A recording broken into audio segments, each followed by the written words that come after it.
박용수 바오로의 가톨릭 신앙학교 채널을 찾아오신 여러분, 진심으로 환영합니다. 저희 채널은 여러분께 오랜 시간 사랑받아온 테이프와 CD로 녹음되었던 천주교 신앙학교 강의를 시대에 발맞춰 새로운 방식으로 제공하고자 합니다. 신앙의 깊이를 더하고 영적인 성장을 돕는 천주교 신앙학교의 강의를 이제 더 많은 분들과 함께 나누고자 합니다. 구독과 알림 설정을 통해 새롭게 업로드되는 소식을 늦지 않게 받아보세요. 여러분의 신앙 여정에 도움이 되기를 바랍니다. 감사합니다.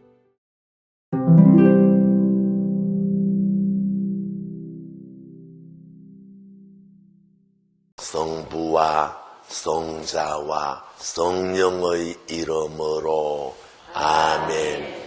우리는 사순절을 보내고 있습니다. 우리를 위하여 구원자 예수님이 오셔서 우리 대신에 십자가에 못 박혀 돌아가시고 영원한 생명을 보여주시고자 부활하셔서 지금도 우리 안에 살아계시는데, 오늘은 그 예수님을 공부하기 전에 먼저 성주간 동안 예수님은 어떤 고통을 당하셨고 어떻게 돌아가셨는가를 먼저 공부한 다음 예수님을 공부하겠습니다. 2000년 전에 우리를 구원하러 오신 주님께서 십자가에 못 박혀 돌아가신 날이 금요일입니다. 그래서 이날 우리는 금요일마다 고기를 안 먹는 금육제를 지킵니다. 고기를 안 먹는 이유가 무엇이냐? 이스라엘 사람들은 직업이 목축업이니까 소나 양이나 짐승을 길러서 잡아먹으니까 주로 먹는 음식이 고기입니다. 고기를 안 먹기로 정한 것은 고기가 콜레스테롤이 있어서가 아니고, 예수님이 정육점 주인하고 마음 상해서가 아니고, 밥 안 먹는다는 뜻입니다. 예수님의 고통에 동참하기 위하여 내가 밥을 먹을 겨를이 어디 있어? 밥 안 먹는다는 뜻으로 고기 안 먹는 것입니다. 그런데 하필이면 그날이 이스라엘 사람들이 보내는 가장 큰 명절날이었습니다. 3300여 년 전에 에집트 사람들의 노예살이를 하던 이스라엘 사람들이 하느님 우리를 건져달라고 아우성을 치며 기도했더니 모세를 시켜서 무슨 바다를 건너서 홍해 바다를 쭉 갈라서 바다를 건너서 바다를 지나서 바다를 넘어서 해방됐는데, 이날이 너무나 좋은 날이니까 가장 큰 명절 축제날로 정하여 그 이름이 파스카, 한문으로 과월절, 유월절, 해방절, 무교절, 이름은 많지만 같은 날입니다. 3300년 동안 줄곧 이날만 되면 집집마다 1년 된 양을 한 마리씩 끌어내다가 하느님께 제사 지내는 바로 그날 십자가에 못 박혀 돌아가셨거든요. 그래서 우리는 지금까지 미사 때마다 하느님의 무슨 양? 어린 양. 하느님한테 어린 양 한다는 게 아니고 1년 된 양을 잡아 바치며 제사 드리는 가장 큰 명절날, 예수님이 양새끼처럼 돌아가셨다고 하느님의 어린 양새끼여 세상의 죄를 없애시는 주님이시여 이렇게 합니다. 바로 그 전날, 돌아가시기 전날 제자들과 마지막 식사하셨다고. 무슨 만찬? 최후의 만찬. 이때 제자들의 발을 닦아주십니다. 왜? 무좀이 심해서? 아니, 내가 너희들의 주님이면서도 종들도 안 닦아주는 너희들의 발을 내가 종처럼 닦아주듯이 너희도 서로 섬기고 봉사하고 사랑을 실천하라고 모범을 보이시고, 다시 말해서 극진한 사랑을 우리에게 주시고, 빵과 포도주를 드시고는 받아 먹어라, 받아 마셔라, 이것은 내가 너희를 위하여 바칠 몸과 피라고 하시며, 그때까지 짐승을 잡아다가 하느님께 제사 지내던 구약의 계약을 깨고 당신이 흘리실 피로서 새롭게 맺어주는 계약, 신약을 세워주시며, 너희는 이 예식을 행함으로써 나를 기념하라. 그때부터 2000년 동안 우리는 줄곧 주님의 죽음과 부활을 기리는 제사를 지내오고 있습니다. 그 제사 이름이 뭐라고요? 미사. 이렇게 중요한 일을 돌아가시기 직전에 최후 만찬 때 다 이루시고는 게세마니 동산에 올라가 피땀 흘리시면서 기도하시다가 유다스의 배반으로 잡혀가시는데, 당시에 이스라엘을 다스리던 로마 총독이 본시오 빌라도인데 로마 황제가 보내준 총독입니다. 총독 관제에 끌려가신 예수님이 무수하게 매를 맞는데 성경에는 자세한 숫자가 안 나와 있으니까 오늘 이 공부를 확실하게 터득해서 머리에 담아두면 일생을 두고 주님의 고통을 맛볼 수 있으니까 잘 기억하기 바랍니다. 예수님은 로마 군대에게 끌려가서 빨가벗기우시고는 가죽 채찍으로 매를 맞는데 채찍 끝에는 이만한 납덩어리가 붙어 있었답니다. 채찍으로 한 대 후려칠 때마다 가죽 채찍이 몸에 확 감기면서 납덩어리가 몸에 콱 박혀 살점을 찢어내는데 5,000대의 매를 맞았대. 5,000대. 몸에 빈틈없이 온통 살점이 너덜너덜 찢어지게 매를 맞았습니다. 전신에 피가 흐르지요. The Passion of Christ라는 영화 기억나세요? 그거 아직도 안 봤으면 비디오 빌려주는 집에 가면 500원이면 빌리걸랑 꼭 보셔야 돼. 이 사순절 10번 봐도 괜찮아. The Passion of Christ. 예수님이 고통당하는 모습을 영화한 건데 너무 리얼하고 너무 잔혹스러워서 어떤 데는 치가 떨려. 가죽 채찍으로 매를 때리마다 살이 짝짝 찢어지고 납덩어리가 확 살에 박혀서 살을 찢어내는데 5,000대니까 빈틈이 없었다 그 말입니다. 그래서 우리 교회에서는 지난 2000년 동안 예수님이 이토록 고통당하신 5,000대의 매 맞으심을 묵상하며 기도하다가 만들어진 기도가 비러짓다의 15기도가 되는데 성물방에 가면 짧고도 얇은 15기도라는 책이 있습니다. 14처 기도가 14종목으로 되어 있듯이 15기도는 15토막으로 되어 있는 짧은 기도문인데 많은 신자들이 요즘 기도하고 있습니다. 하루에 한 번씩 15기도를 1년 동안 바치면 360 곱하기 15, 5천이 나오거든요. 예수님이 5,000대 매 맞으심을 기리며 만든 기도가 비러짓다의 15기도입니다. 머리에는 가시관을 엮어서 콱 눌러 씌웁니다. 왜? 왕이라고 했으니 왕관 씌운다고. 가시가 머릿속 깊이 박히니까 피가 줄줄 흐릅니다. 갈대 몽둥이로 머리를 때리고 발로 차고 침을 뱉으며 주먹으로 치고 갖은 문초를 했지만 예수님이 죄가 있어요 없어요? 예수님이 죄가 어디 있습니까? 그래서 이튿날 새벽에 본시오 빌라도가 예수님을 군중 앞에 끌고 나옵니다. 아니 웬 군중이 새벽부터? 바로 이날이 1년 된 양을 잡아 바치는 가장 큰 명절 파스카 축제 날이니까 온 이스라엘 사람들이 집집마다 1년 된 양을 한 마리씩 끌어내다가 성전이 그득그득했거든요. 군중들 앞에서 본시오 빌라도가 말합니다. 나는 이 사람에게서 아무런 죄도 발견하지 못하였다. 무죄 선고를 하려고 했더니 죽이시오, 십자가에 못 박으시오. 이 나쁜 놈들이 왜 예수님을 죽이라고 했을까? 백성의 지도자들이 백성들이 자기를 따라야 되는데 몽땅 예수님을 따라가니까 베일이 뒤틀린 거야. 시기모함 질투를 한다 이 말입니다. 아니 다 예수님을 따라가니까 기가 막히거든. 그래서 백성을 선동합니다. 저자가 하늘에서 내려왔다고 하느님을 모독했다. 하느님을 아빠라고 부르라고 했다. 저자가 하느님을 모독했다고 막 선동을 하니 어리석은 백성들이 뭐? 하느님을 모독했다고? 죽여라. 바로 그 전날 모든 이스라엘 사람들이 주님이 성전에 들어올 때 빨마 나무가지를 흔들면서 호산나 다윗의 자손이시여 영접해놓고는 금방 돌변해서 죽여라 이렇게 된 것입니다. 어리석고도 고약한 인간들이죠. 로마 총독이 왜 죽여 너희들의 왕을? 그랬더니 우리의 임금님은 로마 황제 카이사르밖에 없습니다. 예수님을 죽이려고 자기네 나라 백성들을 억압하는 로마 황제를 자기네 임금이라고 하면서 반란죄로 고발합니다. 이 나쁜 놈들이.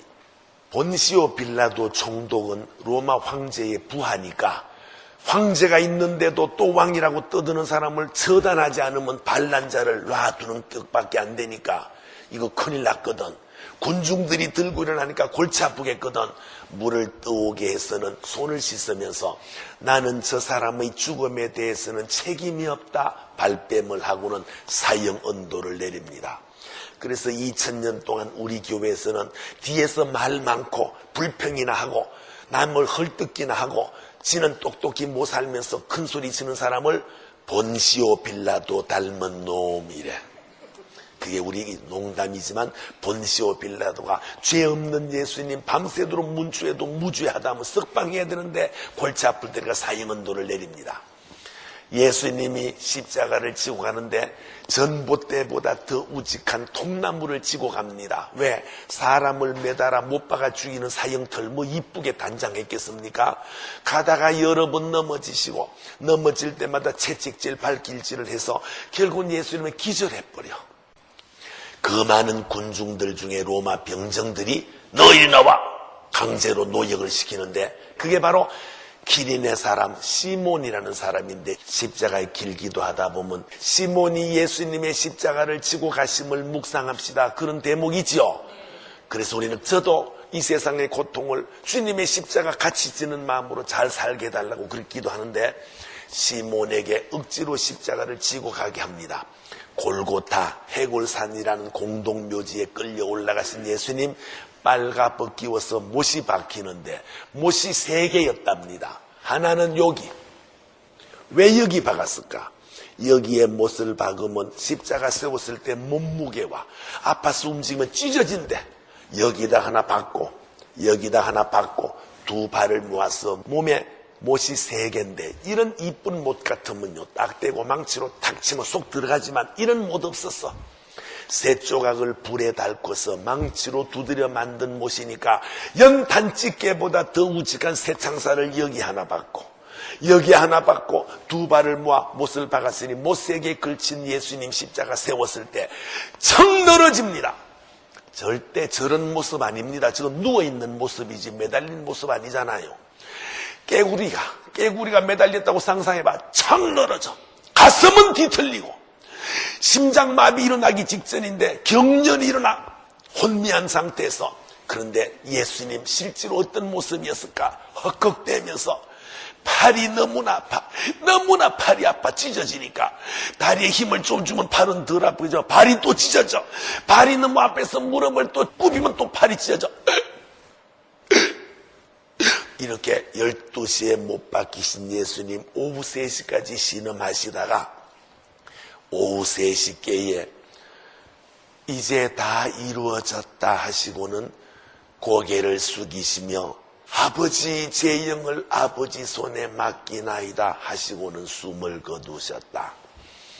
오후 3시에 숨지자 아리마티아 사람 요셉이라는 사람이 로마 총독에게 청을 합니다. 총독님, 오늘 십자가에 못 박혀 죽은 예수의 시체를 장례 치르게 해주십시오 합니다. 이스라엘은 날씨가 고약해서 우리처럼 3일, 5일 뻗쳐둘 수가 없어. 금방 썩어서 냄새나고 물이 나니까 바로 장례 치러야 되거든. 그렇게 말했더니 아마 본시오 빌라도가 이렇게 말했을 것입니다. 야, 왜 오늘 해야 돼? 내일 해. 왜? 심기가 불편하잖아요. 왜 불편한데? 죄 없는 예수님에게 사형언도 내렸으니 마음이 편할 리가 없잖아요. 내일 해! 이럴 수 있잖아요. 내일은 우리 이스라엘 사람들이 아무 일도 하지 않고 회당에서 기도만 하는 무슨 날? 안식일이니까 오늘 장례 못 치르면 내일도 못 치릅니다. 내일 못 치르면 모레까지 시체를 지키려면 로마 병사들이 몇 날 며칠 밤을 새워야 되니까 왜 번거롭게 고생하십니까? 오늘 빨리 장례 치르면 편한데요. 로마 사람이었던 본시오 빌라도가 생각해 봅니다. 그렇지, 이스라엘 사람들은 안식일 날 토요일 날은 아무 일도 하지 않으니까 이날 장례를 못 치르니까 골치 아프겠구나. 그래, 오늘 장례 치러도 좋은데 확실히 죽었나 안 죽었나 확인해보고 죽었거들랑 장례 치러라 합니다. 병정들이 와서 보니 이미 예수님은 숨지셨는데 장례 치러라 하지 않고 창으로 어디를 찔러? 옆구리를 콱 찌르니 몸에서 피와 물이 콱콱콱콱 쏟아져 나왔다. 사람의 몸에는 70%가 물이라고 합니다. 피와 물을 다 쏟아냈으니 100kg 거구라 하더라도 30%만 남았으니 뼈와 가죽만 남은 빈 껍질인 예수님을 시체를 내려 성모님이 안으셨습니다. 성물방에 가면 성모님이 예수님의 시신을 안고 있는 조각 봤습니까? 가장 슬픈 모습이라고 피의 따상이라고 합니다. 성모님께서 그 아들 예수님의 시신을 고운 배로 쌌어. 고운 배로 쌌다는 게 뭐예요? 염해서 한 번도 사람을 안장하지 않았던 새 돌무덤에 넣고는 큰 바위돌로 탁 입구를 막아놓고 갔습니다. 이튿날 토요일 날은 아무 일도 하지 못하고 회당에서 기도만 해야 되는 안식일이니까 성경책에는 아무 기록이 없습니다. 3일째 되는 날, 금, 토, 일 3일째 되는 날 묘에 가봤더니 그 큰 바위돌이 굴러져 나와 있고 예수님의 시체가 없네. 사람들이 예수님의 시신을 누가 훔쳐갔다고 난리를 치는데 예수님은 여기도 저기도 사방 나타나시네. 이 모습을 본 사람들이 유령이다, 귀신이다, 헛개비다 했지만 예수님은 당신의 목구멍을 일일이 만져보게 하시고 당신의 창구멍을 일일이 확인시켜 주시며 여전히 살아계시는 주님이심을 드러내십니다. 그제서야 도망갔던 제자들이 확인해보고 틀림없이 맞으니까 땅에 엎드려 저의 주님, 저의 하느님 합니다. 오늘날 우리 그리스도교 신자들을 다르게 표현하라면 이렇게 말하면 됩니다. 하느님께서 우리를 구원하시려고 2000년 전에 예수님으로 오셔서 1년 된 양새끼를 잡아 바치는 파스카 과월절 날에 양새끼처럼 우리의 죄를 뒤집어 쓰시고 희생제물이 되어 돌아가셨지만 3일 만에 죽음을 처이기시고 짠! 부활하셔서 지금도 우리 안에 살아계시는 하느님이라고 믿는 사람들을 예수 그리스도교 신자라고 합니다. 저 예수님이 바로 부활하셔서 지금도 우리를 이끄시고 다스리는 살아계시는 하느님을 예수 그리스도라고 합니다. 아멘. 자, 그렇다면 이번에 돌아오는 4월 4일이 부활대축일인데 금년만 그렇습니다. 이렇게 날짜가 바뀌는 이유가 무엇이냐? 부활대축일은 해마다 주일날이어야 하니까 주일날은 딱 정해져 있지 않거든. 또 하나 부활대축일을 정하는 공식이 있습니다. 그 공식에 따라 정해보니까 금년은 4월 4일인데 그 바로 전주일날 3월 28일 날은 성당에 주일날 오시면 성지까지를 나누어 봤는데 그 주일날 이름이 주님 순환 성지주일이라고 합니다. 그 일주일 동안 성주간을 준비하고 모두 성지까지를 받는다고 이름 두 개를 합하여 주님 순환 성지주일. 요 일주일 동안을 가장 거룩하다고 무슨 주간? 성주간. 그 마지막 3일을 가장 성스럽다고 무슨 3일? 성삼일. 그래서 여러분은 돌아오는 목금토 3일은 반드시 저녁마다 성당에 와야 합니다. 아셨죠?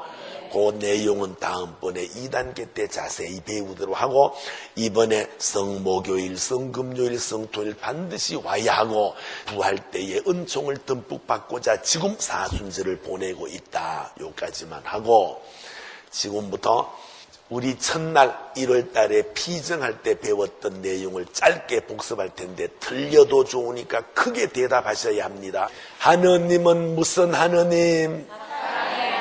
사랑은 주는 거예요? 받는 거예요? 하느님 혼자서 사랑 주실 수 있나요? 없나요? 없지. 상대방이 없는데 어떻게 줘? 짝사랑을 하려고 해도 뒷집 영감이 있어야 하잖아. 하느님 혼자서 누구한테 줘? 그래서 하느님께서 우리 모습을 닮은 사람을 만들자 하느님을 닮게 인간을 만들었습니다. 왜 만드셨다고요? 사랑하라고. 의자는 왜 만들었다고요? 앉으라고. 안경은 왜 만들었다고요? 잘 보이라고. 볼펜은 글 쓰라고. 사람은 왜 만들었다고요? 사랑하라고. 그래서 인간은 태어날 때부터 반드시 하느님을 사랑하고 이웃을 사랑해야 하는 것입니다. 하느님은 사랑이시니 빨가벗고 낙원에 살면서 하느님을 마주대봐도 부끄러움이 없도록 그렇게 죄 없는 상태에서 만들었는데 큰 선물을 주십니다. 그게 뭔데?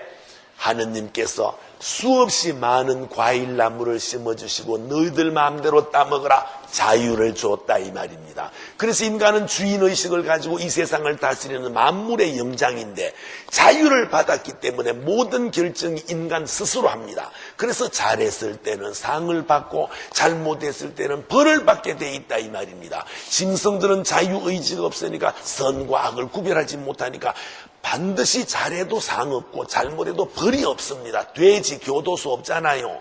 닭 형무소 없잖아요. 개 유치장 있습니까? 없지 않습니까?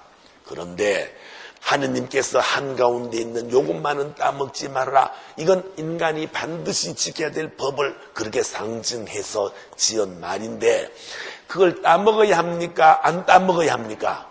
안 따먹어야지. 다 따먹지 말라면 힘들겠지만 다 따먹되 요것만 따먹지 말아라. 당연히 안 따먹어야 합니다. 하느님께서 주시는 법인데 법을 지켜야 되는데도 마귀가 요걸 따먹으면 눈이 밝아져서 하느님이 된단다. 과연 먹음직하고 탐스럽게 보일 뿐만 아니라 사람을 영리하게 해줄 것 같으니까 덜컹 따먹었습니다. 이걸 무슨 죄라고 하지요? 원죄. 원죄는 과일 따먹은 죄라고 하지 말고 하느님이 되겠다는 교만한 죄. 하느님의 계명을 순종해야 되는데 불순종한 죄가 바로 원죄거든. 이 원죄를 짓고 뉘우쳤을까요? 안 뉘우쳤을까요? 안 뉘우치지. 왜 따먹었느냐? 저 여자가 꾀이길래 먹었다고 부부 일심동체 서로 핑계대고 원망합니다. 하와 너는 왜 따먹었느냐? 저 뱀이 꾀이길래 먹었다고 세상을 비관하니 오장창 깨진 것이 바로 오늘날 이 세상입니다. 많은 사람들이 낙원에서 만들어진 인간이 빨갛고 살고도 아무 부끄러움이 없는 행복한 곳에 있던 인간이 왜 이렇게 고통 속에 처박혀 있느냐? 하느님한테 죄를 많이 지어서 벌을 받아서 그려. 맞아요? 틀려요? 절대 그런 일 하지 말라고 그랬잖아. 그런 말 하지. 하느님은 벌 주는 분이에요? 안 주는 분이에요? 하느님은 벌이 없습니다. 완전한 사랑에는 벌이 없다고 했잖아. 만일에 벌 줄 것 같으면 우리 여기 있을 수 있어요? 없어요? 벌써 벼락 맞아 죽었지. 얼마나 죄 많이 지어서 미워하고 욕심부리고 게으르고 얼마나 죄 많이 지었습니까? 맞죠? 아담과 하와가 원죄를 지었을 때에 벌 줬다는 말이 성경책 어디에도 없습니다. 근데 왜 이렇게 고통 속에 처박혀 있느냐? 기차가 굴러 떨어지듯이 인간이 하느님의 법을 어겨서 탈선한 것이지 하느님이 처박아 넣은 게 아니다 그 말입니다. 그래서 하느님께서는 죄 지은 아담과 하와에게 대리 옷을 입혀주시고 공기를 주시고 햇볕을 주시며 뉘우치고 돌아와라. 그래서 성경책 전체를 두 글자로 줄이면 뭐 하라? 회개하라는 책입니다. 그토록 많은 예언자들을 보내어 뉘우치고 돌아오라고 일러도 뉘우치기는 그냥 자꾸 죄만 지으니까 이번에는 하느님께서 우리를 구원하러 직접 오십니다. 그분이 누구라고요? 예수님. 그래서 구약 성경은 예수님이 우리를 구원하러 오신다는 걸 예고하는 책이고 그분을 맞이하기 위해서는 잘못을 뉘우쳐라 회개하라는 책이라면 신약 성경은 그렇게 예고되어 있던 구세주 하느님께서 우리를 구원하시는 예수님의 사랑 이야기가 신약이다 그 말입니다. 여기까지 지난번에 배웠는데 기억나시죠? 네. 자, 그러면 지금부터 중요한 공부 하나 할 텐데 다시는 공부 안 하더라도 꼭 기억해야 될 것이니까 지금부터 칠판 바라보세요. 바스카 들어봤습니까? 네. 바스카 요거 꼭 기억하고 지금부터 머리에 담습니다. 지금으로부터 3300여 년 전에 이스라엘 사람들이 에집트 나라에 노예살이를 했습니다. 하느님께로부터 뽑힌 백성, 선민의식을 가지고 하느님만을 섬기던 이스라엘 사람들이 에집트에 노예살이하니까 얼마나 고달퍼 매를 맞으며 강제 노예에게 처해지니 하느님께 울부짖으며 기도합니다. 하느님 우리 백성을 건져달라고 우리를 구원해달라고 울어댑니다. 그래서 모세를 시켜서 하느님께서 이스라엘 백성을 건져내는데 노예들을 석방시키는 그 작업을 한번 봅시다. 오늘 밤에 집집마다 1년 된 양을 한 마리씩 잡아라. 다른 때 같으면 짐승을 잡아다가 피는 항아리에 담아뒀다가 뿌리면서 맺었던 구닥다리 이야기를 했는데 오늘은 아닙니다. 각자 자기 집 문설주와 문상인방에 발라라. 대문에다가 양피를 칠하라고 합니다. 모세가 시키는 대로 모두 1년 된 양을 끌어내다가 제사를 바치고 피를 대문에다 발랐더니 수많은 천사들이 나타나서는 이렇게 피를 바르고 제사를 지낸 이스라엘 사람들의 집은 불쩍불쩍 건너가고 지나가고 넘어가면서 이렇게 제사 지내지 않은 모든 에집트 사람들의 장남을 다 죽여버려. 집에 있는 짐승들 중에 맛배를 다 죽여. 큰일 났습니다. 에집트 사람들은 몽땅 초상집이 된 것입니다. 왜? 맏아들이 다 죽었으니까. 대궐도 초상집입니다. 왜? 왕자가 죽었으니까. 그래서 모두 뒤집어진 것입니다. 저 노예들을 빨리 내보내지 않으면 우리 다 죽게 생겼으니 빨리 노예들을 내보내라. 그래서 석방 명령이 떨어졌습니다. 여러분, 에집트의 노예 생활하던 이스라엘 사람들이 자력으로는 도저히 못 나와. 이렇게 완악한 에집트 사람들의 마음을 풀어주는 건 하느님이셨으니까 석방 명령이 떨어지니 진보다리 사놨다가 와르르르 도망 나오는데 10개라는 영화 기억나시죠? 노예들이 모두 나오는데 앞에는 바다가 가로막히고 뒤에는 제정신을 차린 에집트 군사가 다시 군마를 이끌고 뛰어옵니다. 저놈들 잡아라. 저 노예들이 다 나가면 우리 농사는 누가 지어줄 거냐. 잡아라. 진퇴양난입니다. 앞뒤가 꽉 막혔거든. 이때 주님이 시키는 대로 모세가 두 발을 번쩍 들고 기도했더니 바다가 쩍 갈라졌습니다. 그 큰 바다가 쩍 갈라져서 양쪽으로 치우쳐지니 가운데 길이 쭉 났습니다. 그래서 사람들이 건너가고 지나가고 넘어감으로써 해방됐습니다. 이 날이 좋은 날이에요? 슬픈 날이에요? 가장 좋은 날이지. 왜 놈들이 망하여 우리가 해방됐다고 8월 15일 해마다 광복절 태극기 날리듯이 가장 좋은 이 날을 명절날로 정하여 이날만 되면 집집마다 뭘 잡아바쳐요? 양을 잡아바칩니다. 왜? 양새끼 잡아바치고 피를 발랐더니 천사들이 자기네들 거쳐주었고 그날 밤에 바다를 건너고 지나가고 넘어감으로써 해방됐으니까 이날 이름을 뭐라고 지었다고요? 파스카. 무슨 뜻인데? 건너간다, 지나간다, 넘어간다는 뜻입니다.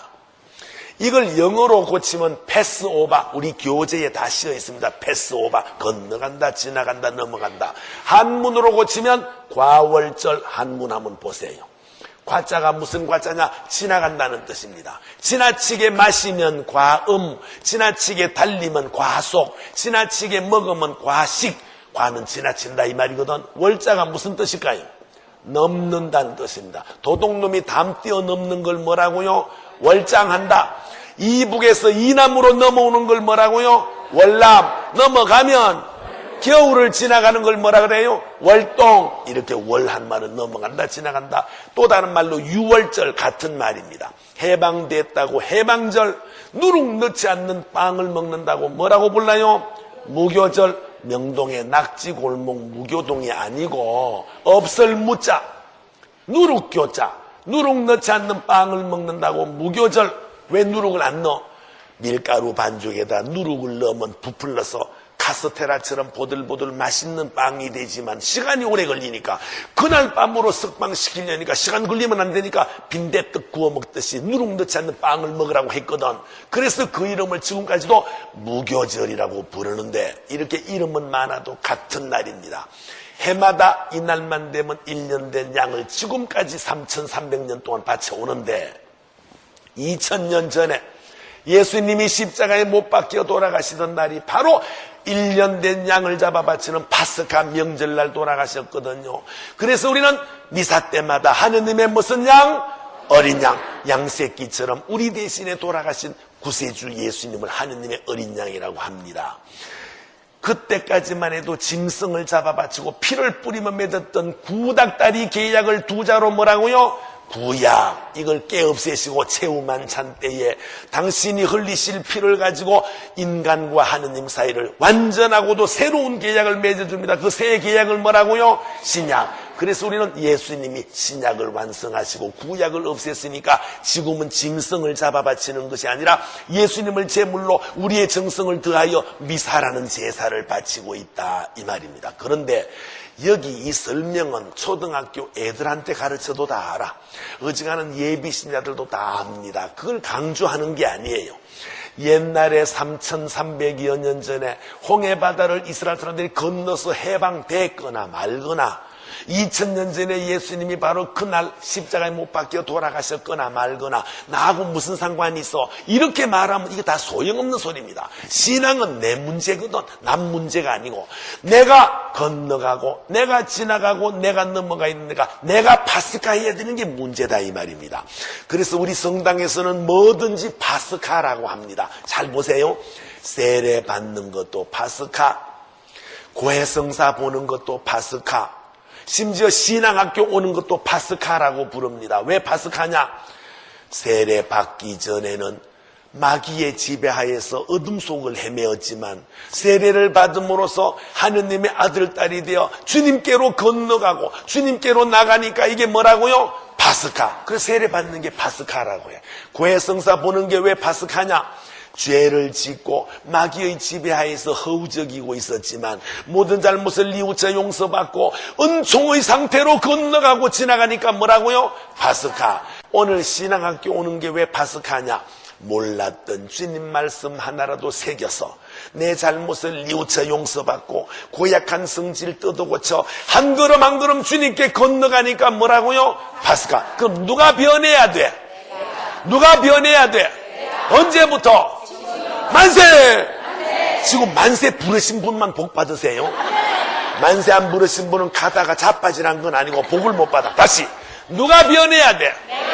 누가 뜯어고쳐야 돼? 언제부터? 만세! 아이고 다 받겠네.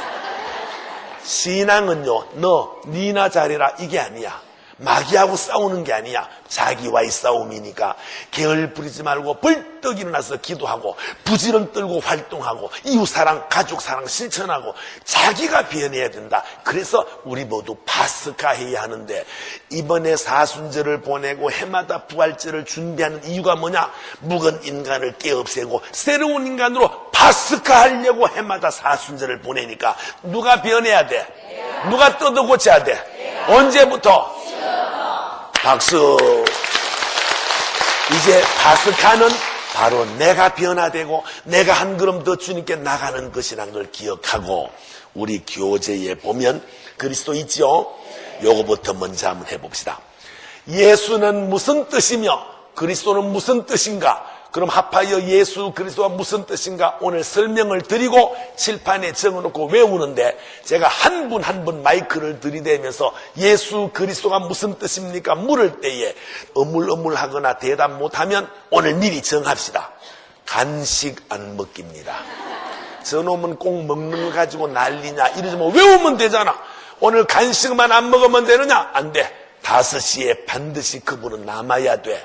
왜? 보충 수업해야 되니까. 그러니까 지금부터 눈을 크게 뜨고 외우자 이 말입니다. 박바오로 선교사가 무슨 뜻이에요? 박바오로가 선교사다. 그럼 앞에 있는 예수 그리스도는, 예수는 이름이고 그리스도는 직책이다 이 말입니다. 알아듣겠습니까? 그럼 예수가 어떤 뜻의 이름이며 그리스도가 무슨 뜻의 직분인지를 지금부터 눈을 뜨고 저를 보세요. 아주 오래전에 쓰던 말, 히브리어 말로, 어디 말로? 히브리어 말로 여호수아라는 말이 변형이 되어 예수가 됐답니다. 여호수아라는 말 자주 들어봤죠? 구약 성경에 보면 자주 여호수아가 나오고 성경책 이름도 여호수아기가 있습니다. 그 여호수아가 오늘 예수가 됐는데 무슨 뜻이냐? 도와준다, 건져준다, 우리를 구원하신다. 한마디로 하면 뭐냐? 하느님의 구원을 여호수아, 우리말로 오늘날 바꿔서 예수라고 합니다. 성경책 읽어도 주님과 대화가 기도니까, 성경 읽는 게 기도니까, 그래서 성경책은 반드시 성호경 긋고 주님 제게 당신의 뜻을 새겨주소서 하고 읽습니다. 맞죠? 그런데도 기도가 잘 안 될 때는 십자가를 바라보면서 예수님, 이거 한마디가 기도야. 예수님이 무슨 기도인데? 하느님 우리를 구원하여 주소서, 하느님 저를 도와주소서. 바로 예수가 바로 하느님의 구원이니까 예수님 한마디만 해도 기도가 된다 이 말입니다. 옛날에 우리 선조님들이 그 모진 매를 맞고 목이 잘리려고 형장으로 끌려갈 때 그 고통스러운 걸음걸음마다 이렇게 외쳤습니다. 예수님, 성모님, 예수님 무슨 뜻인데? 예수님 하는 말이 하느님 우리를 구원하소서. 성모님 어린아이가 엄마를 부르듯이 어머니 성모님을 부르는 거예요. 예수님 성모님 그렇게 불렀대. 앞으로 힘들 때마다 속상할 때마다 짜증 부리지 말고 십자가를 바라보며 예수님 하느님 우리를 건져주십시오 이 뜻을 알고 부르면 엄청난 은총의 기도가 됩니다. 아멘. 우리나라 사람들의 소원이 뭐예요? 우리의 소원은 아파트. 우리의 소원이 뭐예요? 왜? 같은 동족끼리 총뿌리를 겨누고 이산 가족이 몇십 년째 울면서 그리워하는 나라 전 세계에서 딱 하나 우리나라밖에 없어.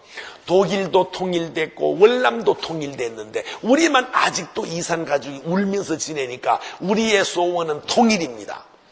예수님이 태어나신 나라 이스라엘 사람들은 소원이 두 글자로 뭘까요? 구원. 다시 이스라엘 사람들의 소원이 뭐라고요? 구원. 왜 그런지 알아야 합니다. 4,000년 전에 믿음이 돈독한 아브라함이 하느님 눈에 들어 뽑힙니다. 아브라함아 너와 네 후손들은 하느님만을 섬기고 따라라. 그러면 하느님은 너희 백성을 돌보리라. 그래서 선민의식을 가지고 오로지 하느님만을 믿는 나라가 딱 하나 어디라고요? 이스라엘이거든. 근데 그 이스라엘 나라 사람들의 역사를 훑어보면요 참 기구하기 짝이 없습니다. 그 4,000년 동안 수없이 많은 전쟁의 소용돌이에 끼어 고통받는 민족입니다. 아시리아에게 망하여 노예생활, 바빌로니아에게 망하여 노예생활, 에집트의 노예생활, 별의별 고통을 다 겪는데 최근에는 독일 나치스 치하에서 600만 명이나 넘는 유태인들이 가스실에 끌려가서 죽은 거 아시죠? 유태인이 누구냐? 이걸 꼭 미리 알아두십시오. 이스라엘은 12지파가 있었습니다. 12지파 중에 오늘날 남아있는 지파가 딱 하나인데 그게 바로 유다 지파입니다. 무슨 지파? 유다 사람들을 유다인이라고 합니다. 그런데 한문으로 유다인을 유태인이라고 합니다. 그럼 유태인이 유다인이고 유다인이 바로 이스라엘이니까 그 몹쓸 고통을 당했던 유태인이 바로 오늘날 이스라엘인데 지금도 이스라엘은 팔레스티나와 전쟁하고 있고 중동의 수많은 산유국가들과 늘 대적하는 상태니까 그네들은 항상 소원이 하느님 옛날에 홍해바다를 쩍 갈라서 건져줬듯이 우리를 건져달라고 지금도 구원을 외치고 그게 소원이다 이 말입니다. 텔레비전이나 신문 같은 데서 자주 눈에 띌 것입니다. 예루살렘 부서진 성벽에 사람들이 쭉 붙어서서 울면서 기도하는데 그걸 무슨 벽? 통곡의 벽. 이러니 그네들의 소원은 구원입니다. 그래서 사람들은 이스라엘 사람들이 아이를 낳으면 이름을 툭 하면 예수라고 지어. 옛날에 구약시대는 여호수아라고 지요. 그래서 여호수아가 많고 예수가 많다 이 말입니다. 그럼 우리 예수님 말고도 또 예수님 누가 있는데 너무 많지. 하나만 예를 들게요. 예수님이 십자가에 못 박혀 돌아가시던 날 금요일 날 군중들이 죽이라고 난리를 치니까 본시오 빌라도가 이렇게 말합니다. 해마다 과월절 날 죄수 하나를 석방했잖냐. 오늘날 우리도 그렇습니다. 해방된 8월 15일 3일 독립기념일 3.1절 아니면 성탄절 때면 죄수 중에 모범수를 뽑아가지고 가석방시키는 제도 있죠. 옛날에도 그랬나 봐. 오늘이 과월절인데 죄수 하나를 석방해야 될 텐데 며칠 전에 잡혀 들어온 살인강도 바라바를 석방할까? 어젯밤에 너희들이 잡아온 그리스도 예수를 석방할까?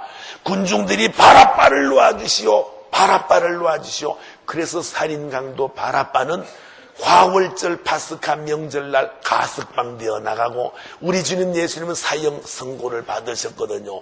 이 구절에서도 정확하게 살인강도 바라바 이름이 뭐라고? 예수. 우리 주님 이름이 뭐라고? 예수. 이렇게 흔하게 부르던 사람 이름이었다 이 말입니다. 문제는 예수 하는 말이 여호수아라는 말인데 무슨 뜻이냐? 하느님의 구원, 하느님 우리를 도와달라는 뜻이 담겨 있으니까 좋은 기도 말이 됩니다. 아멘. 그렇다면 그리스도는 무슨 뜻이냐? 머리에 기름 부음을 받고 하느님의 이름으로 우리를 건져주실 분을 그리스도라고 합니다. 이거 좀 애매하게 들리겠지만 하느님께서 불러주시고 머리에 기름 부었다는 게 무슨 뜻이냐? 하느님의 은총을 듬뿍 받아 하느님께서 파견해 주신 구세주다 이 말입니다. 그리스도를 우리말로 하면 뭐라고요? 구세주. 그럼 히브리어 말로는 혹시 뭐라고 하느냐? 메시아. 그래서 구세주나 메시아나 똑같은 말이다. 부친이나 아버지나 똑같듯이, 남편이나 신랑이나 같듯이 그리스도가 히브리어 말로 뭐라고요? 메시아. 한문으로 뭐라고요? 구세주. 그럼 더 쉽게 우리말로는 뭐라고 할까요? 하느님, 주님, 바로 그 말입니다. 그러면 예수 그리스도가 무슨 뜻이냐? 예수가 그리스도이다. 박바오로가 선교사다. 그 말이거든. 예수가 그리스도이다. 그리스도가 무슨 뜻인데? 메시아고, 더 쉽게 구세주고, 더 쉽게 하느님이다. 그럼 예수님은 누군지 봅시다. 몇 년 전에 오셨다고요? 2000년 전, 정확하게는 2010년 전이지만 2000년 전 어느 나라? 이스라엘 나라. 무슨 동네? 베들레헴 동네. 무슨 집에서? 마국간에서 태어난 한 아기 예수가 나중에 알고 보니 그리스도요 메시아요 구세주요 하느님이시더라. 요걸 지금부터 외우자 이 말입니다. 다시, 예수 그리스도가 무슨 뜻이냐? 2000년 전 이스라엘 나라 베들레헴 동네 마국간에서 태어나신 한 아기 예수가 나중에 알고 보니 그리스도요 메시아요 구세주요 하느님이시더라. 나중에 알고 보니, 이 말도 외워야 돼. 제자들도 처음에는 몰라서 도망갔지만 나중에 알고 보니 저분이 바로 구세주 하느님이더라 이 말입니다. 시작. 2000년 전 이스라엘 나라 베들레헴 동네 마국간에서 태어나신 한 아기 예수가 나중에 알고 보니 그리스도요 메시아요 구세주요, 더 쉽게 하느님이시더라. 저분이 바로 우리를 건져주러 오신 하느님이라고 믿는 사람들, 예수가 그리스도라고 주장하는 사람이 예수 그리스도 신자다 이 말입니다. 외울 수 있겠죠? 한 번 더 외워봅시다. 예수 그리스도가 무슨 뜻이냐?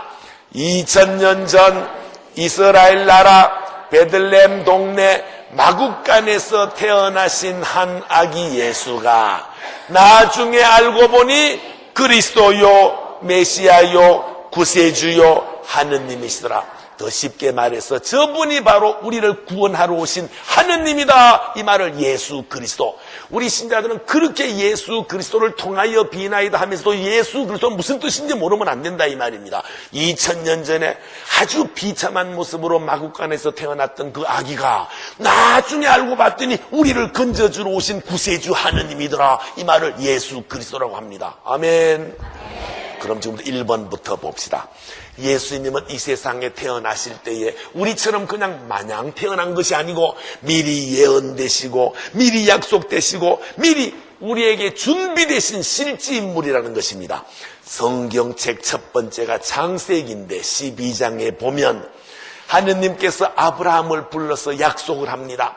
내가 이 세상을 구원할 구세주를 이스라엘 백성 가운데서 일으키리라.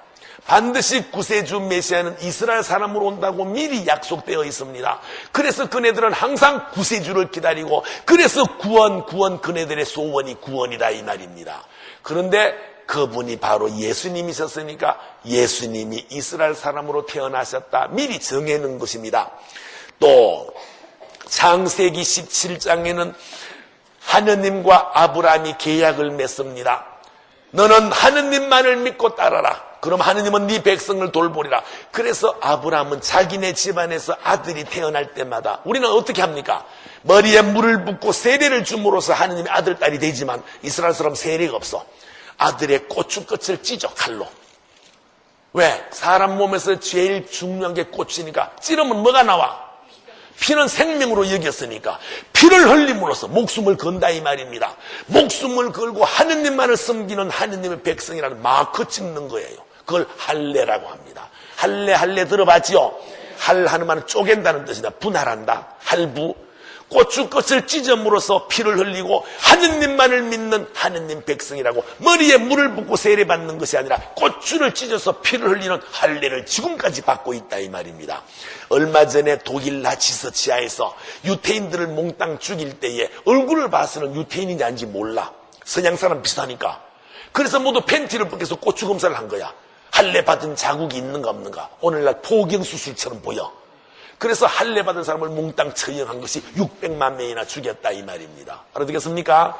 이렇게 고추까지 찢어가면서 피를 흘림으로써 하느님의 백성이라고 그때부터 선민 의식을 가지고 4000년 동안 오로지 하느님만을 믿는 나라가 바로 이스라엘이었다. 예수님이 바로 그 안에서 구세주로 태어나실 게 예고되어 있었다 이 말입니다. 또 사무엘 후서 7장 14절에 보면 예언자 나단이 예언하기를 이스라엘 사람들 가운데서도 누구 가문에서 태어나신다고? 다윗과. 그래서 다윗의 후손 중에 한 분이 요셉이고 그 요셉과 마리아에서 나왔다. 그래서 바로 그대로 성경 예언대로 다윗 가문으로 예수님이 태어나십니다. 이사야서 7장 14절에 보면 한 처녀가 아들을 낳으리니 그를 임마누엘이라고 하리라. 임마누엘은 하느님이 우리와 함께 하신다. 예수님의 다른 이름이 임마누엘이거든. 근데 왜 처녀가 애를 낳아? 유부녀가 낳아야지. 왜 처녀가 낳아? 인간의 자식으로 예수님이 오시는 것이 아니라 성령에 의하여 구세주로 오시는 예수님은 바로 동정처녀 성모님이 배에서 낳았다. 이미 성모님까지도 구약에 예고되어 있다 이 말입니다. 루카복음서 1장 26절에 보면 천사가 성모님에게 인사를 합니다. 은총을 가득 입은 마리아여, 당신은 아들을 배에서 낳을 것인데 그 이름을 뭐라고 하라? 예수라고 하라. 이렇게 이름까지 미리 정해주니 다 미리 약속되시고 준비되신 분이십니다. 우리가 신약성경 첫머리를 펴면 마테오복음서 1장이 나옵니다. 읽으려고 다부지게 마음을 먹고 읽다 보면 누가 누구를 낳고 누가 누구를 낳고 혓바닥도 안 돌아가네 누가 누구를 낳고 계속 사람 이름 나오죠. 한참 읽던 어떤 형제님, 아이고 성경책은 족보책이로구만. 주가 족보책인 줄 알아. 루카복음 3장에도 마테오복음 1장에도 그 많은 이스라엘 사람들의 족보가 왜 씌어 있느냐? 이유가 있습니다. 여러분들이 얼마나 공부 잘했는지 테스트 한번 해봅시다. 옛날에 강감창 장군께서 목화씨 가져왔죠? 지금 네 하잖아. 얼찐문덕 장군이 외놈을 쳐부셨지요? 유경수 여사가 독립만세 불렀죠? 이제 점점 이제 알아듣네.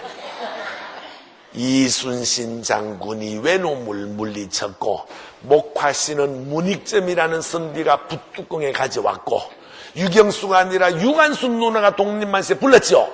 이건 초등학교 애들도 다 아는데 네네네 하는 거 봐. 내 미치겠어. 무조건 내 말은 다 네네네 하는 줄 알고. 이와 같이 우리 4000년 넘는 역사 동안에 유명한 인물들은 다 알잖아. 그죠? 이순신이 누군지, 강감찬이 누군지, 문익점이 누군지, 유관순이 누군지 알지. 그죠?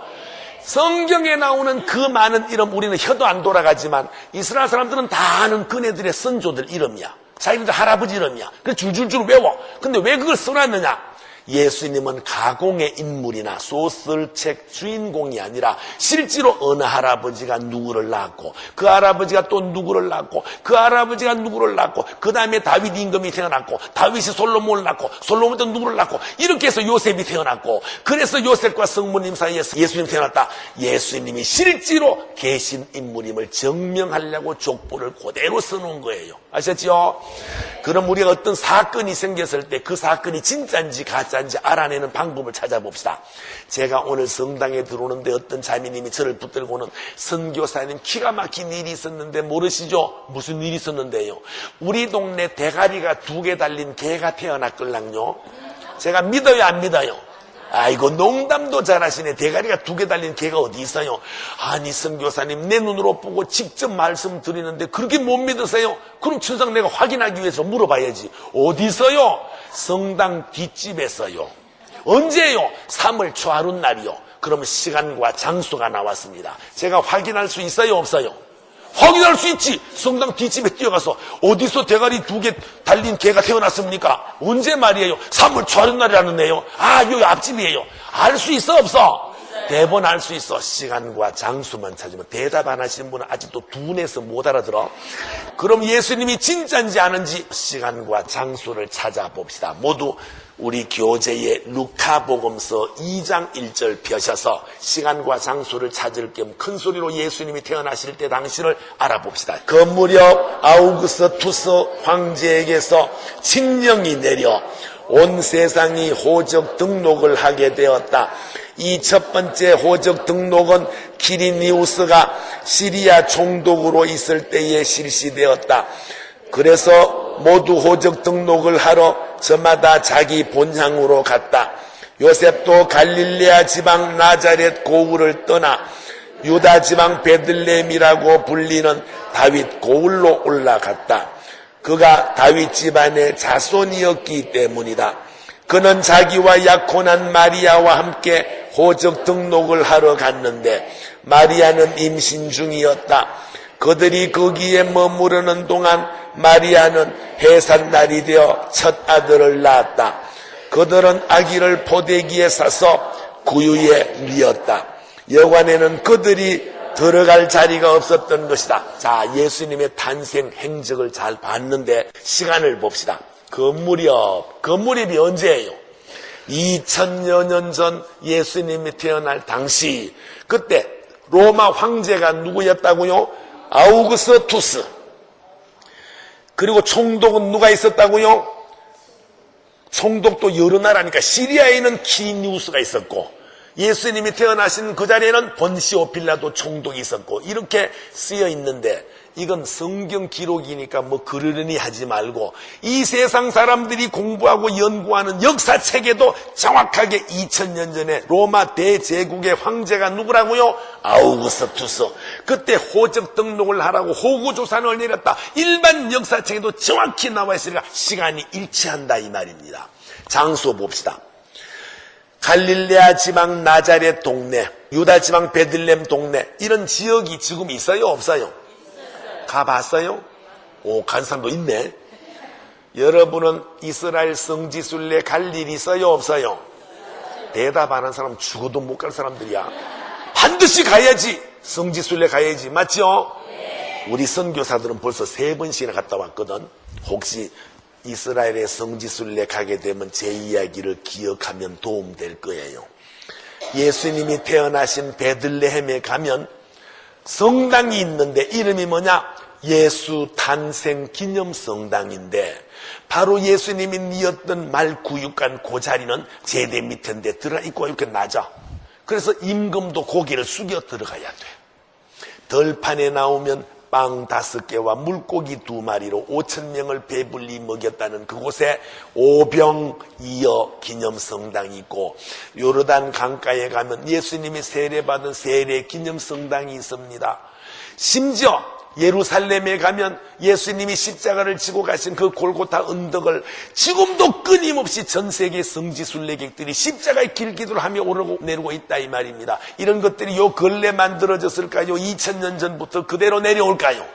그대로 내려오는 살아있는 성지니까. 그래서 전 세계 사람들이 가장 부러워하는 성지가 이스라엘이다 이 말입니다. 아셨죠? 시간과 장소가 현재와 똑같다는 것은 예수님은 가짜 인물이거나 연속극 주인공이 아니라 실제로 2000년 전에 태어나셔서 실제로 33년 동안 사셨고 십자가에 못 박혀 사형당했지만 부활하셨다. 그래서 그때 당시에 제자였던 베드로 사도의 시체 위에다가 지어놓은 성당이 뭐라고요? 성베드로 성당. 우리 형님 묘지는 어디 있을까? 제가 박바울오니까 우리 형님이 누군데? 바오로 사도. 바오로 사도는 어디 있는데 시체가? 성바오로 성당 제대 밑에 있잖아. 그래서 우리는 반드시 성인 성녀들의 유해를 보존하는데 성모님하고 예수님은 묘지가 없습니다. 왜 없을까? 성천했으니까. 이런 말도 대답 못하네. 예수님하고 성모님은 같은 시대인데 그 훌륭한 분들이 왜 없을까? 성천했으니까. 그래서 지금까지 성모님과 예수님은 묘지가 없다 이 말입니다. 아셨죠? 이 모든 것이 만들어진 것이 아니라 실제 역사가 증명하고 실제 현실이 증명하고 있다 이 말입니다. 그럼 예수님은 어떤 분이냐? 2번, 우리와 죄만 빼놓고는 똑같은 인간이시고, 3번, 바로 삼위일체이신 하느님이시다. 이거 잘못 말하면 성당에서 쫓겨나갑니다. 지금까지 2000년 동안 이것 때문에 쫓겨난 성직자 학자들이 많습니다. 예수님은 하느님이시지 사람은 아니야. 그래도 쫓겨나고, 예수님은 사람이지 하느님은 아니야. 그래도 쫓겨납니다. 그럼 뭐라 그래야 되느냐? 예수님은 우리와 죄만 빼놓고는 똑같은 인간이시면서도 하느님이시다. 신이시면서도 인간이시다 이 말입니다. 그럼 성부 하느님과 예수님은 어떻게 다르냐? 성부 하느님은 완전한 신성을 가지고 계시고 성자 예수님은 완전한 신성도 가지고 있고 우리와 똑같은 인성을 가지고 계신다. 이렇게 말할 수 있어야 합니다. 그럼 성경에 어디에 그런 말이 있느냐? 우리 예수님의 말씀과 행적을 집중적으로 적어놓은 책이 복음서인데 성경에는 복음서가 4개 있지요. 그래서 4복음서 마테오, 마르코, 루카, 요한 이 4복음서는 예수님만 집중적으로 적어놨는데 거기에 보면 예수님이 우리와 똑같은 사람임을 증명합니다. 연신 먹고 마십니다. 왜 먹고 마셔요? 사람이니까. 우리 조상님들 제사상 거창하게 차려놓으면 우리 조상님들이 맛 좀 보고 가요? 그냥 가요? 절대 맛 못 봐. 누가 다 먹어? 귀신은 절대 못 먹습니다. 근데 예수님은 귀신이 아니니까 연신 잡숫고 먹고 마신다 이 말은 사람이다 이 말입니다. 잔치에 초대받아 가시고 기쁠 때는 껄껄껄껄 웃으시고 주무시고 잘못을 뉘우치면 용서해 주시고 애들이 몰려오면 안아주시고 위로해 주시고 나무라시고 우시고 예수님은 울보 같아. 예루살렘의 멸망을 미리 보시고 예루살렘아 우시고 라자로가 죽었을 때 라자로야 우시고 하늘을 향하여 왜 나를 버리셨나이까 우시고 왜 이렇게 울어댈까? 우리와 똑같은 감정을 지닌 인간이셨으니까 그 감정을 그대로 드러내시는 사람이었다 이 말입니다. 꾸짖으시고 분노하시고 고통을 절규하시고 마지막에는 죽고 죽은 예수님의 시체를 염까지 해서 장사까지 치렀으니까 우리와 조금도 다를 바 없는 인간이셨다. 그런데 그분이 바로 삼위일체 하느님이라니 어디 그런 말이 있느냐? 성경책 전체가 바로 예수님이 하느님이심을 증명한다고 했죠. 그럼 성경 구절 몇 개 읽어봅시다. 요한복음서 1장 1절 한처음에 말씀이 계셨다. 말씀이 누구라고요? 지금 하느님이라고 하시는 분은요 지난번에 안 왔거나 테이프 안 들은 사람이야. 그럼 지금부터 모든 말씀을 하느님으로 바꿔 읽어봅시다. 맞는지 안 맞는지. 시작. 한처음에 하느님이 계셨다. 하느님은 하느님과 함께 하느님이 쌍둥이냐 같이 있게 하느님의 말씀이 사람이 되어 오신 분이 누구라고요? 예수님. 그럼 모든 말씀을 예수님으로 바꿔 읽어봅시다. 시작. 한처음에 예수님이 계셨다. 예수님은 하느님과 함께 계셨는데 예수님은 하느님이셨다. 말 돼요 안 돼요? 바로 저분이 하느님이라고 정확하게 씌어 있지 않습니까? 요한복음서 3장 16절 하느님께서는 세상을 너무나 사랑하신 나머지 외아들을 내주시어 그를 믿는 사람은 누구나 멸망하지 않고 영원한 생명을 얻게 하셨다. 이게 무슨 뜻이냐? 바로 저 예수님을 주님으로 믿으면 누구든지 천당 간다. 그래서 개신교 신자들은 열이면 열 다 외운다고 했죠. 그래서 툭하면 예수 믿고 구원 받읍시다. 바로 저분을 믿으면 천당 간다. 바로 이 구절을 말하는 것입니다. 요한복음서를 썼던 사도 요한이 왜 썼는가 이유를 써놨는데 이거 모두 읽어봅시다. 요한복음서 20장 31절 이것들을 기록한 목적은 예수님께서 메시아시며 자 요거 미리 빼봅시다. 메시아라는 게 무슨 뜻인가 알아봐야지. 예수님이 메시아라고 했습니다. 그게 무슨 뜻일까? 아까 배웠잖아. 메시아가 무슨 뜻이라고? 구세주 하느님. 바로 저 예수님이 구세주 하느님이라고 믿으라 이 말입니다. 이렇게 정확하게 씌어 있잖아. 또 하느님의 아드님이심을 믿고 하느님의 아들이 무슨 뜻이에요? 이건 모르는 분요 오늘 진짜 간식 먹지 말아야 돼. 지난달에 그렇게 열심히 설명했는데 하느님은 남자예요 여자예요? 남자도 아니고 여자도 아니고 완전한 사랑의 주님이다. 하느님은 남자 영감탱이 아니라 그랬죠? 사랑의 주님, 사랑하는 주님이라고 했습니다. 하느님한테 아들이 있어요 없어요? 하느님한테 아들이 있으려면 마누라가 누군데? 하느님 장모님이 누군데? 그런 게 없다고 했잖아요. 그럼 아들이 무슨 뜻인데? 가장 귀하신 분. 다시 아들이 무슨 뜻이라고? 이스라엘은 딸이 귀해요 아들이 귀해요? 아들이지. 둘째 아들이에요 막내 아들이에요? 맏아들.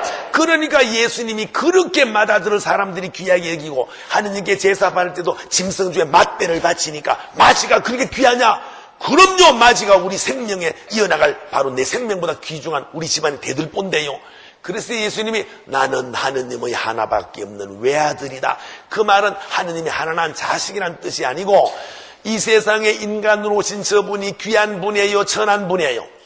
우리 눈에는 꾀죄죄하게 죽은 하찮은 인물로 보이겠지만 저분이 바로 우리를 사랑하시는 하느님이시니까 가장 귀하신 분을 하느님의 아들이라고 부른다. 기억나시죠? 그럼 다시 봅시다. 예수님은 메시아시고 저분이 바로 구세주 하느님이시고 저분이 하느님의 아들이 무슨 뜻이냐? 하느님께서 인간으로 오신 가장 귀하신 분이심을 믿어서 그분의 이름으로 생명을 얻게 하려고 이 책을 썼대. 그래서 영원한 생명을 얻기 위해서는 반드시 성경책 읽어야 되고, 성경책은 무슨 책이냐? 바로 예수님이 하느님이심을 증명하는 책이다, 그 말입니다. 빌립비서 2장에 보면 바오로 사도의 증언입니다.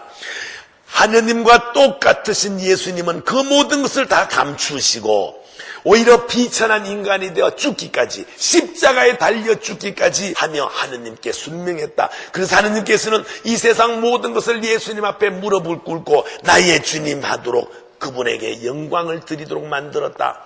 이렇게 바로 예수님이 삼위일체 하느님이심을 증명합니다. 요한복음서 5장 19절, 6장 38절, 루카복음서 22장 42절, 예수님은 무슨 말씀이든지 무슨 중요한 기적이든지 행하실 때마다 누구의 뜻을 이루러 오셨다고요? 아버지 하느님의 뜻을 이루러 오셨다. 당신 개인적으로 말씀하시는 것이 아니라 바로 삼위일체 하느님 뜻을 이루러 오셨다는 것입니다. 예수님에게 사형 은도를 내렸던 로마 총독 본시오 빌라도가 했던 말을 읽어봅시다. 시작. 나는 이 사람에게서 죄목을 찾지 못하여서 죄 없는 분에게 사형 선고를 내렸으니 얼마나 우스꽝스럽습니까? 예수님은 죄 없이 순수한 희생제물로 양새끼처럼 우리를 위하여 희생제물이 되었다고 증언하는 것입니다. 예수님에게 못을 받고 채찍질을 했던 그 몰입애들의 대장이 누구라고요? 백인대장. 백인대장은 흑인대장의 반대지요. 또 대답 못하는 사람 봐봐. 흑인이 어딨냐? 부하가 100명 있는 장군을 뭐라고요? 백인대장. 로마 병정들을 100명을 거느린 장군은 갑옷을 입고 투구를 쓰고 말을 타고 부하들을 시켜서 예수님 못 박을 때 지켜 서 있다가 예수님이 숨지시는 걸 보고 뭐라고 말했는가 봅시다. 시작. 참으로 이분은 하느님의 아드님이셨다. 아니, 하느님의 아들이 무슨 뜻이라고요? 이렇게 비참하게 돌아가시지만 이분이 바로 하늘에서 내려오신 하느님이시다. 이 말을 하느님의 아드님, 가장 귀하신 분이라고 했지요. 그런데 사람이 죽었는데도 두려워했다 이렇게 쓰여 있어. 왜 예수님 죽었는데 왜 두려워해? 하느님이시니까. 그래서 몹시 두려워하였다 이렇게 쓰여 있다 이 말입니다. 바로 저분이 인간의 눈으로 봐서는 사형당하는 하찮은 사람이지만 저분이 바로 하느님의 아들이셨구나. 바로 하느님이 오신 가장 귀하신 분이었구나 이 말입니다. 십자가 바라보세요. 어떤 십자가이든지 십자가는 명판이 붙어있다는 거 아시죠? 여러분이 가지고 있는 묵주에도 십자가 잘 보세요. 명판이 붙어있어. 여기는 뭘 적느냐? 죄명을 적는 난이거든. 살인죄, 강도죄, 반란죄. 예수님은 그런 죄 있어요 없어요? 죄 없는데도 사형을 시키려니까 죄명을 붙여야 되는데 자세히 보면 이렇게 쓰여 있어. INRI, 영어로 보이지만 영어가 아니에요. 원래는 긴 말인데 요즘 십자가를 조그맣게 만들다 보니까 조그맣게 글씨가 안 비니까 이렇게 약자를 쓰는데 내 낱말의 첫 글자입니다. 요거는 무슨 말이냐? 유다인. 요거는 무슨 말이냐? 왕. 요거는 무슨 말이냐? 나자렛. 요거는 예수. 요 첫 글자 딴 거예요. 그 뭐라고 썼는데 옛날에는 유다인의 왕 나자렛 예수. 그게 죄명이야. 무슨 죄명이래? 예수님을 왜 죽였느냐? 유다인의 왕이라고 죽였습니다. 그런데 어디에 살던 누구라고요? 나자렛에 살던 예수. 이렇게 놀리려고 써붙였는데 이게 바로 하느님이심을 증명하는 증거품이 될 줄이야 누가 알았습니까? 어떻게 해서 하느님이라고 증명하느냐? 저분이 왕이에요? 쫄병이에요? 왕 중의 왕, 만왕의 왕, 하느님이잖아. 그때는 이스라엘의 왕이라고 죽였지만 사실은 왕 중의 왕이야. 어디에 살던 누구라고? 나자렛에 살던 예수. 바로 우리 예수님의 왕 중의 왕이라고 죽였으니 얼마나 웃기고 얼마나 아이러니컬하냐 이 말입니다. 예수님은 이 세상에서 몇 년 사셨느냐? 전에는 무조건 33년 사셨다고 딱 잘라서 33 이렇게 가르쳤거든. 그래서 성당에서 옛날에 종을 칠 때에 꼭 33번 쳤어. 땡땡땡 땡땡땡 11번 치면 33번 되지. 그럼 뭐라고 해야 되느냐? 예수님은 조용히 개인적으로 사신 것을 사생활 몇 년? 약 30년. 약이라고 붙여. 몇 년? 약 3. 그럼 나머지 약 3년 동안 공적인 생활했다. 공생활. 합해서 몇 년 사셨다고? 약 33년. 몇 년? 약 33년. 딱 잘라 33년 약이라고 합니다. 아셨죠? 그럼 나머지 3년 동안 공적인 삶을 어떻게 살았느냐? 그분은 일일이 말씀으로 교육을 합니다. 교육을 통하여 구원하시러 오신 분이니까. 어떤 말씀이냐?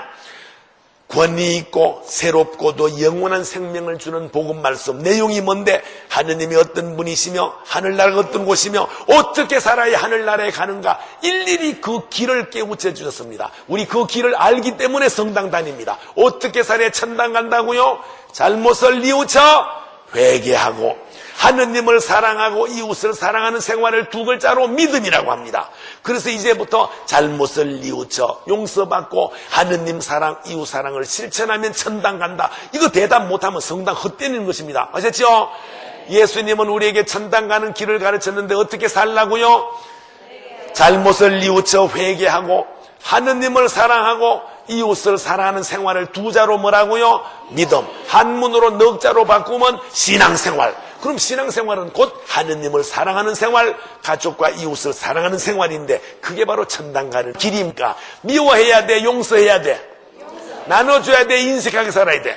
그게 바로 사랑이다 이 말입니다. 그런데 예수님은 수없이 많은 기적을 행하신 거 아시죠? 그 모든 기적을 네 가지로 나누는 방법이 있는데 그건 언제 배울 것이냐? 돌아오는 4월 신앙학교 때 배울 거예요.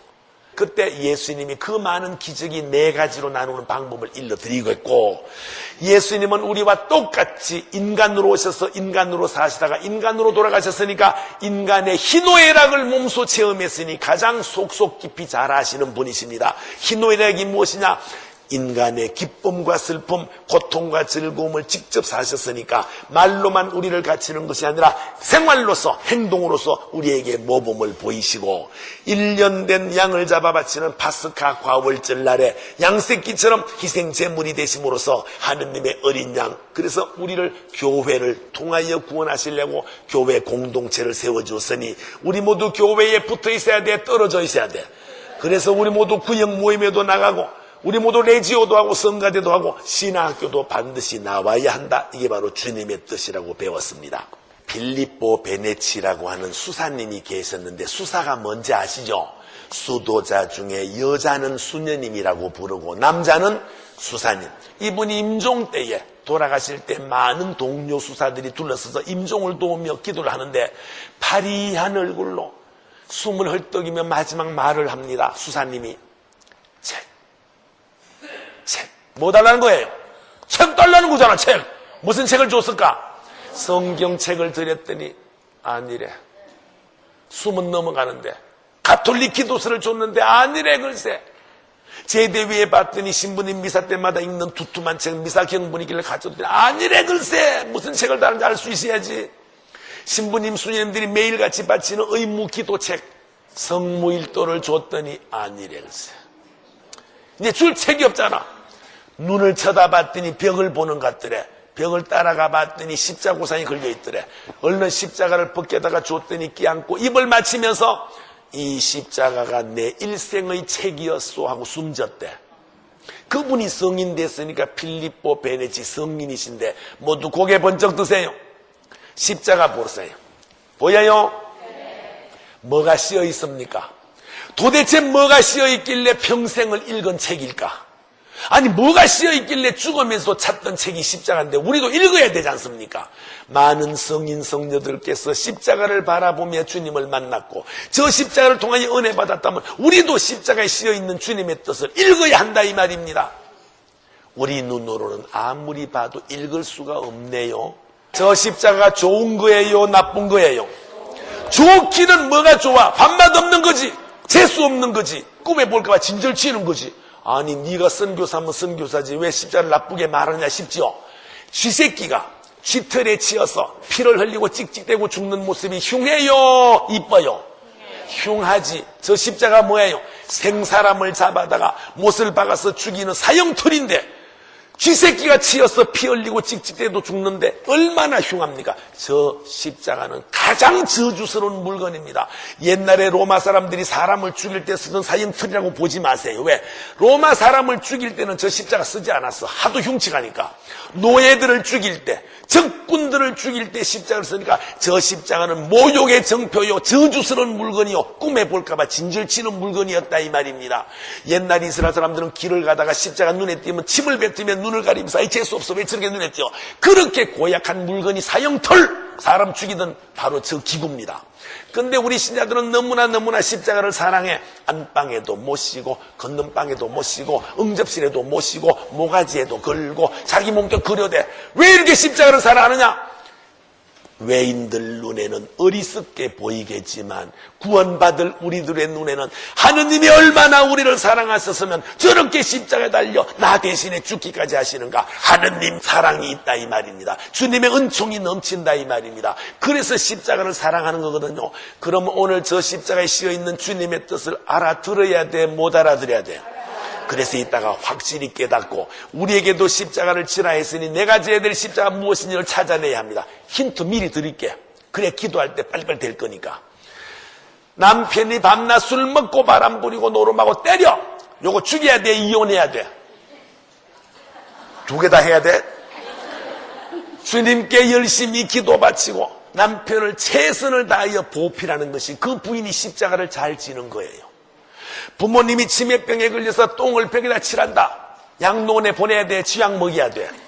그 부모님을 지성을 다하여 잘 섬기고 간호하는 것이 자식이 십자가 지는 거예요. 자식이 속 썩일 때, 가난해서 밥 두 끼도 못 먹을 때, 밤낮 월세방살이 할 때 짜증 부리면 지만 손해야.